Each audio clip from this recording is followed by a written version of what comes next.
एसिमिफायोस एक स्थानीय ईसाई स्वामी था, जिसका उल्लेख मारब में एक प्राचीन सबाइन महल को जलाने और उसके खंडहरों पर एक चर्च बनाने के उत्सव में लिखे एक शिलालेख में मिलता है। 49 अकेले नजरान में ही 3 नए चर्च बनाए गए। 49 कई जनजातियों ने एसिमिफायोस के अधिकार को मान्यता नहीं दी।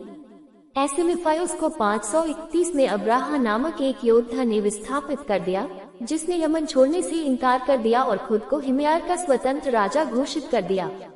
सम्राट जस्टिनियन प्रथम ने यमन में एक दूतावास भेजा। वह चाहते थे कि आधिकारिक रूप से ईसाई हिमायती फारस के खिलाफ सैन्य अभियान शुरू करने के लिए आंतरिक अरब में जनजातियों पर अपने प्रभाव का इस्तेमाल करें।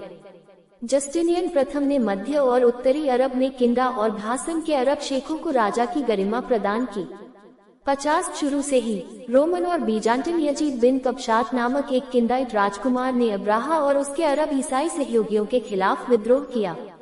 मारिब के महान बांध के टूटने के बाद एक युद्ध विराम हुआ। 51 अब्राहा की मृत्यु 555-565 के आसपास हुई। उनकी मृत्यु के बारे में कोई विश्वसनीय स्रोत उपलब्ध नहीं है। सासानी साम्राज्य ने 570 के आसपास अदन पर कब्जा कर लिया। उनके शासन के तहत अदन और सना को छोड़कर यमन के अधिकांश हिस्से को बहुत स्वायत्ता मिली। इस युग ने प्राचीन दक्षिण अरब सभ्यता के पतन को चिन्हित किया, क्योंकि देश का बड़ा हिस्सा 630 में इस्लाम के आगमन तक कई स्वतंत्र कुलों के अधीन था। पैगंबर मोहम्मद ने अपने चचेरे भाई अली को 630 के आसपास सना और उसके आसपास भेजा था। उस समय यमन अरब का सबसे उन्नत क्षेत्र था। 53 बानु हमदान संघ इस्लाम स्वीकार करने वाले पहले लोगों में से थे। मोहम्मद ने मुआद इब्न जबल को भी वर्तमान तैस में अलजनात भेजा और विभिन्न आदिवासी नेताओं को पत्र भेजे। इसके पीछे कारण जनजातियों के बीच विभाजन और पैगंबर के दिनों में यमन में एक मजबूत केंद्रीय प्राधिकरण की अनुपस्थिति थी।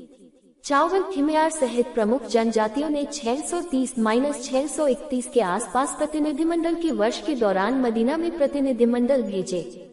कई यमनियों ने पहले ही इस्लाम स्वीकार कर लिया था। अबहला इब्न काब अल-अंसी नामक एक व्यक्ति ने शेष पौसियों को निष्कासित कर दिया और रहमान का पैगंबर होने का दावा किया। फारसी मूल के एक यमनी फयरुज अल-दयालामी ने उसकी हत्या कर दी। ईसाई, जो मुख्य रूप से यहूदियों के साथ नजरान में रह रहे थे, जजिया देने के लिए सहमत हुए। हालांकि कुछ यहूदी इस्लाम में परिवर्तित हो गए, जैसे कि वहाब इब्न मुनब्बीह और काब अल-अबर। रशीद उन खिलाफत के दौरान देश स्थिर था। यमनी जनजातियों ने मिस्र, इराक, फारस, लेवंट, अनातोलिया, उत्तरी अफ्रीका, सिसिली और अंदालुसिया की इस्लामी विजय में महत्वपूर्ण भूमिका निभाई थी। 555-657 सीरिया में बसने वाले यमनी जनजातियों ने उमय्यद शासन को मजबूत करने में महत्वपूर्ण योगदान दिया, खासकर मारवान प्रथम के शासनकाल के दौरान। किंदा जैसी शक्तिशाली यमनाइट जनजातियां मरज राहिब की लड़ाई के दौरान उनके पक्ष में थीं। 5859 उत्तरी अफ्रीका और अंदालुसिया में यमनी वंश के लोगों के नेतृत्व में कई अमीरात स्थापित किए गए थे। उमय्यद खिलाफत द्वारा संपूर्ण यमन पर प्रभावी नियंत्रण हासिल नहीं किया गया था। इमाम अब्दुल्लाह इब्न याहिया को हद्रामावत और ओमान में इबादी आंदोलन का नेतृत्व करने के लिए 745 में चुना गया था।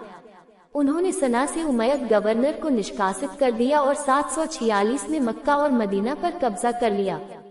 60 इब्न याहिया, जिन्हें उनके उपनाम तालिब अल हक सत्य का साधक से जाना जाता है, ने इस्लाम के इतिहास में पहला इबादी राज्य स्थापित किया, लेकिन लगभग 749 में ताइफ में उनकी हत्या कर दी गई।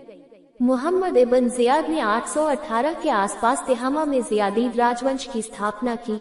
ये राज्य हेली वर्तमान सऊदी अरब में से अदन तक फैला था।